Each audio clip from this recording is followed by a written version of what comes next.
राधे राधे, जय श्री कृष्ण। वैशाख मास महात मध्य 17वां।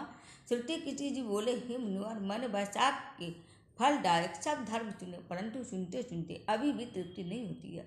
ये तो भुक्ति मुक्ति के दाता विष्णु भगवान जी को प्रसन्न करने वाले दिव्य धर्मों का वर्णन करिए। राजा के इन वचनों को सुन अति प्रसन्न हो सुखदेव जी बोले, हे राजन, मैं पाप को नाश करने वाली एक कथा को फिर से कहता हूँ, तू चित्त लगाकर सुन। यह वैशाख के धर्म संबंधी मुनियों द्वारा प्रसिद्ध है।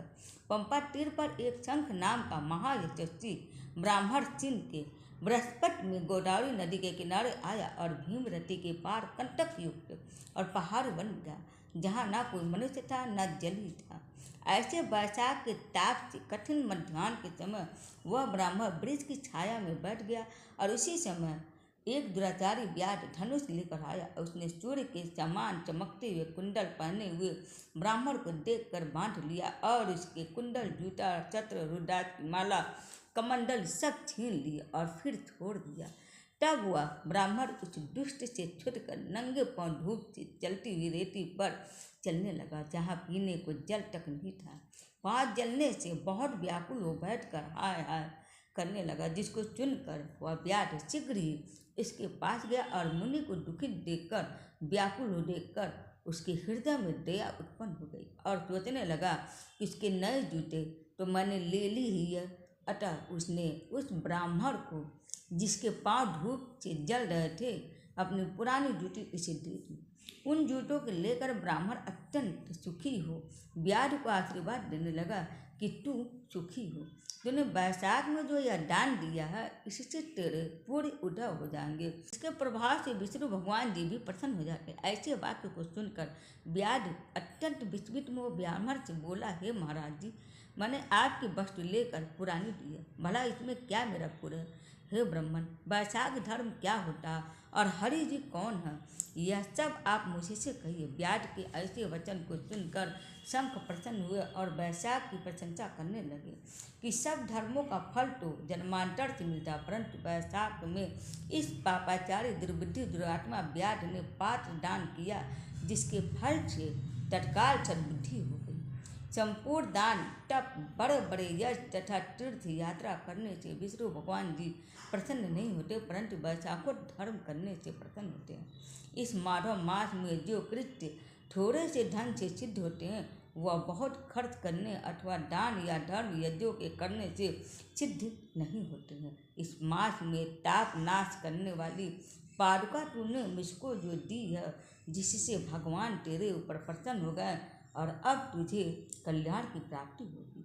जब मुनीश्वर ऐसा कह रहे थे, उसी समय मृत्यु द्वारा प्रेरित बड़ा बलिशीन व्याध के वध के लिए अत्यंत क्रोध करके दौड़ता आया। बीच में दयोग से देह कल्पित हाथी को देखकर पहले उसको मारने का महान उद्योग करने लगा।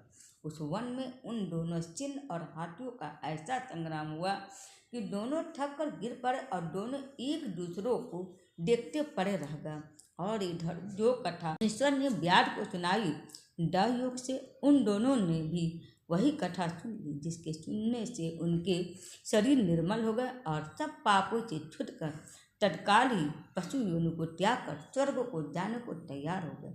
वो दोनों सिर झुकाए हाथ जोड़े खड़े रहे। फिर धर्मोपदेशक मुनिवर मार्ग में व्याध के निमित्त उन्हें देख विस्मित हो पूछने लगा कि तुम कौन हो, तुम्हारा जन्म दुष्ट योनि में क्यों हुआ, अकारण वन में एक दूसरे को मारने को क्यों झट हुए, तुम्हारी मृत्यु कैसे हुई, हे निष्पापो, सब कथा विस्तार पूर्वक से मुझसे कहो।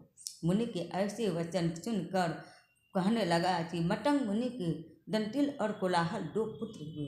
सात दोष के कारण उनके ये नाम हुए। एक दिन हमसे हमारे पिता मतंग मारती संपूर्ण धर्मों के जानने वाले कहने लगे, हे पुत्रों, मधुसूदन भगवान के प्रिय मास में वैशाखोत्सव धर्मों को करो, जिससे संसार बंधन की निवृत्ति हो। परंतु दुर्बुद्धि से हमारी समझ में कुछ भी नहीं आया और पिता के वाक्य को सुनकर मुझ दंतिल को अत्यंत क्रोध आया और कोलाहल मंडोमट हो गया। तब धर्म की लालसा वाले हमारे पिता ने क्रोधित हो शाप दिया, हे दंतिल, अपने क्रोध के कारण तू छिन्न होगा और मंडोमट कोलाहल हाथी होगा। तब हम दुखित होकर शाप निवृत्ति के लिए प्रार्थना करने लगे। तब पिता ने शाप मोक्ष का उपाय बताया कि तुम दोनों पशु योनि को पाकर थोड़े दिन पीछे एक दूसरे को मारने को झट हो जाओगे, और उसी समय व्याध और संघ के वैशाख धर्म द्वितीय चंद्रवाद डर योग से तुम्हारे कानों में जाएगा। तब तत्क्षण तुम्हारी मुक्ति हो जाएगी और शाप से छूट पूर्ण रूप धारण कर मेरे पास निवास करोगे। पिता के इस शाप से हमको पशु योनि मिली और अब जो कुछ हुआ सो आप देखेंगे। दल योग से हम दोनों यहाँ चले आए और आपका दिव्य संवाद सुना।